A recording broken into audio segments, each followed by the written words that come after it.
Yo, you guys, what's up? It's Christian and Cory here from Super Comic Hero 9000, and there's no Naruto chapter this week, so we thought we were going to have a discussion video. We're going to go over 3 topics. We're going to say, the current situation of the Naruto war. We're going to talk about who's going to be final villain, and lastly, our thoughts on the current state of anime. So stay tuned. Let's get started. Alright guys, let's go ahead and just talk a little bit about this war that's been going on right now. The current arc in Naruto. And, a lot of people have mixed feelings about this arc right now. I'm actually enjoying it a lot. And that's because a lot of characters that we don't get to see are finally getting some showcasing. In particular, our favorite Tenten. She's been really getting a lot of great panels lately. But joking aside, it's been kind of jumbled though. There's a lot of things that have actually been started up in this saga that hasn't been touched upon, and maybe it's just, I don't know, it's been kind of haphazard for me. It seems like they're just building everything up so they can use it to their timing discretion. Like, instead of just, finishing things all the way, what about Kakashi and his rampage? We haven't heard about that in a few chapters. As soon as the Kakashi rampage thing ended, does everybody remember, when Gaara was coming up, and then all of those Kages came up, and they were getting ready to fight, and they have not even come close to getting back to that. One thing I do like about the war, it is unpredictable. It's like an actual war. You never know what's going to happen. And that can be a good and a bad thing. What I am going to say is when they do get to this part in the anime series, they're going to create a ton of filler for this stuff. Oh yeah, and that's either going to be a good thing or a bad thing, but usually the filler they add, like with the Danzo fight that just happened in Naruto Shippuden anime, they added some stuff like his wind chakra, shuriken, and all that stuff. Which was awesome, by the way. Yeah. Highlight of the episode for me. So that kind of filler is good. Secondary characters are getting a lot of screen time, and that's something that's really awesome, because usually we're seeing them in just these little buddy side characters as comic relief, but now they're getting full-fledged fights. But there are a lot of people who are not getting fights lined up for them, like Rock Lee. I know Cory's been wanting to see him. Anybody can agree with me who watches the anime series in particular. It is always fun to watch Rock Lee fight, and he's arguably had some of the best fights in this series, even better some than Naruto has had. It happened. Yeah, the pace of the war is hard to tell because, it wasn't like I was expecting the Shinobi Alliance to just start winning happily, but, the pacing just goes from we're winning, we're losing, we're winning, and it's just kind of all over the place. Mm-hmm. But it is a war, so things are unexpected like that. And I think lastly, will this war lead to the end of Naruto? And I don't know. I don't think so. Naruto's a shonen series, so it has that ability to kind of keep on going if it wants to, as long as the author has an idea. But it's interesting because there's only so many, antagonists in the series that, see themselves as really powerful that could make the series go on for a long time. After that, I can't really imagine anything else. I mean, let's say the war, it ends. It's done, okay? So that's it, but we still have to deal with Madara. We still have to deal with Naruto and Sasuke's confrontation. Yeah. There's still Zetsu, and there's still Kabuto. Kabuto could be, Kabuto's a whole thing on its own. And he's a mystery. And not only that, but I'm just going to throw a wrench in there. I still think Orochimaru is still alive. At least through Kabuto, at least. I still think there's something, there's not enough backstory we got from him. And he has a presence that everyone still acknowledges. And he still has that jutsu. Exactly. You never know. I mean, especially the whole thing with snakes and resurrection, what he's known all about.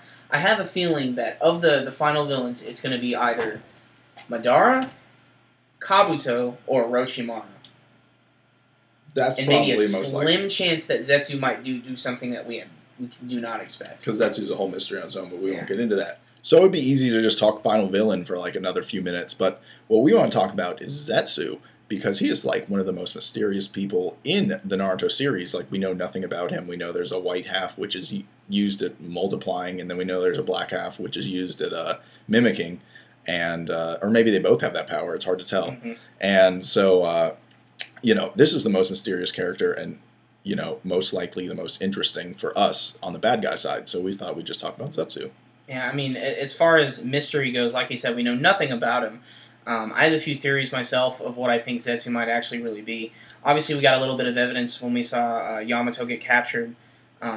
It's pretty obvious at this point that Zetsu is some sort of Senju clone of some sort. Yeah. That either Madara himself created, or I believe that he could be some sort of failed experiment by Orochimaru.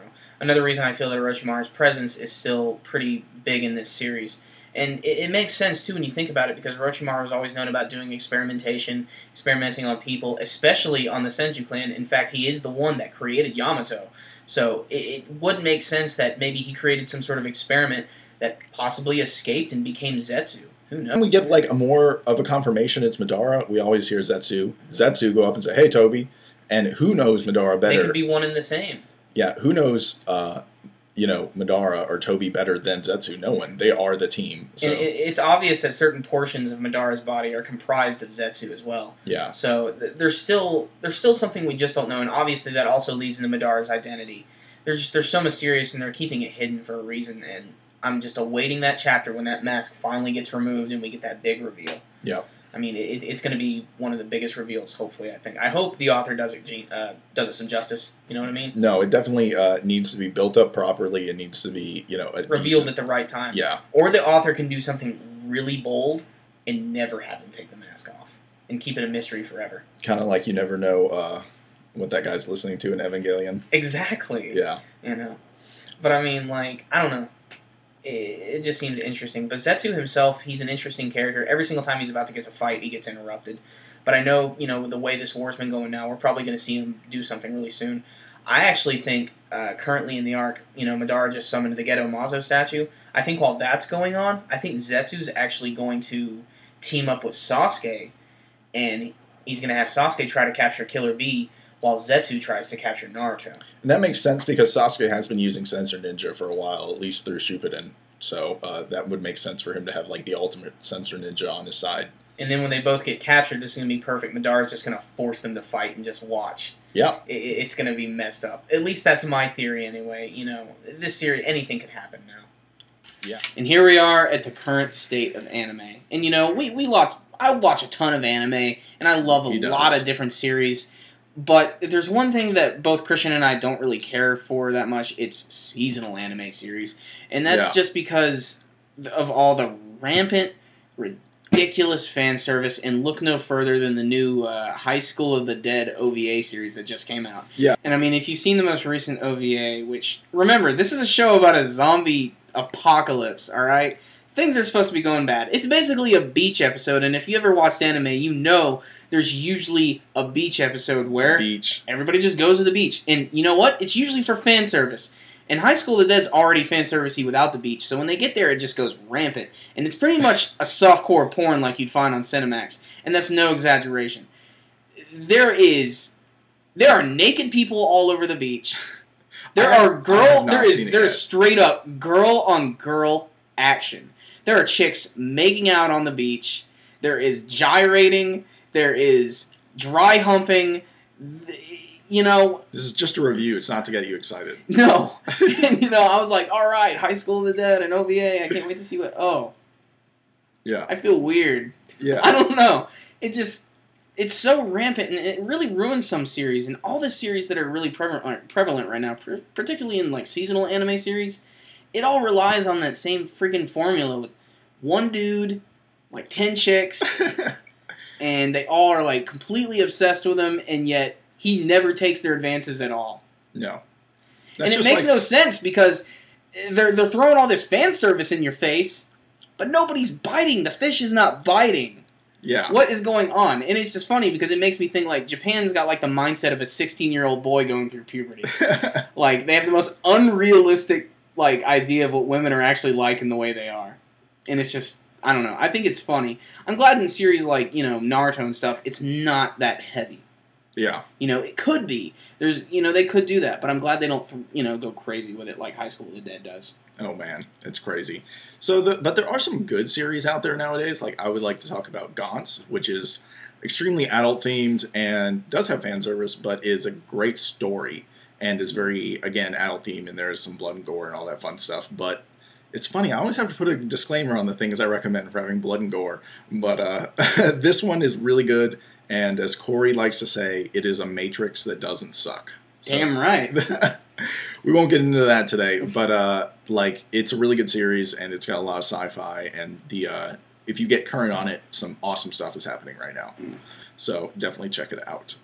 Also, Shonen series. What do we think of those? They're pretty solid state right now. They're never going away. That's one thing. Oh, they're cash cows. I mean, Naruto, One Piece, Bleach, Fairy Tail, which is I honestly don't know what people see in that series. Fairy fail. And then of course the new one that just started, Toriko, which opened up with a One Piece crossover episode. Which that series is just weird, but I honestly recommend you check it out because it's one of those shows. It feels like a mixture between Dragon Ball and One Piece, and it's kind of old school. Even though it's a really new series, the characters look like they were taken from like an '80s manga. So it's really interesting looking, and it's kind of funny. Yeah. So and then there's this other show called Beelzebub, which just I've not seen that, but I've heard the name all the time. I don't think it's that great. I mean, I don't know. Well, I mean, shonen series they follow a certain formula, and it's really hard to detract from that. I think Naruto's done actually a really good job of trying to be a different type of shonen series because it doesn't necessarily it's not that formulaic. I mean, all the arcs are kind of irregular. I always hear like One Piece and Naruto get compared, but you really got to look at it like One Piece is this adventure story where they'll like get to the goal One Piece when they feel like it, and Naruto's like this immediate save the world, go go go. It's like this coming of age sort of story. I mean, One Piece is always go to an island, meet the people. Find out what their problems are, solve that problem, rinse and repeat. And it'll probably do that until the final part where find One Piece. Yeah. Which will probably end up being like Luffy's hat or something. That'll be the key to the universe. You've had One Piece all along! One Piece was inside all of you. Because One Piece is a dialogue fest. Bleach is easy to review, though, because it's just a bunch of really big, one-panel big pictures of like someone swinging a sword or something. Whole page. Okay, so it sucks that I can generalize Bleach to a guy swinging a sword. They really need to start getting creative in that series. Definitely. And maybe they should have ended it with the last saga. Just saying. Okay, guys. Well, this was our discussion video. Hopefully this all uploads in one piece, and I don't have to chop it up because we talked for a while. But if you liked it, let us know. And we're also thinking of a few projects. One thing we are thinking about doing seriously is top 5 anime heroes. Why are we doing the top 5? Because choosing 10 heroes is just too difficult. And we also don't want to have the list to have too many shonen-type heroes on it. In other words, we don't want to have a list that has Luffy and Naruto and Goku on it. We'd like to have just one of those people to represent it. So we want to make sure it's a very concise list, and it's a good, unique list that we really care about. Yeah. So it's just going to be like our purest top 5 anime heroes. And so look forward to that. Also, let us know what your top 5 anime heroes are, or just maybe your favorite, because maybe that would inspire us to put it on the list, because we haven't exactly decided on the list yet.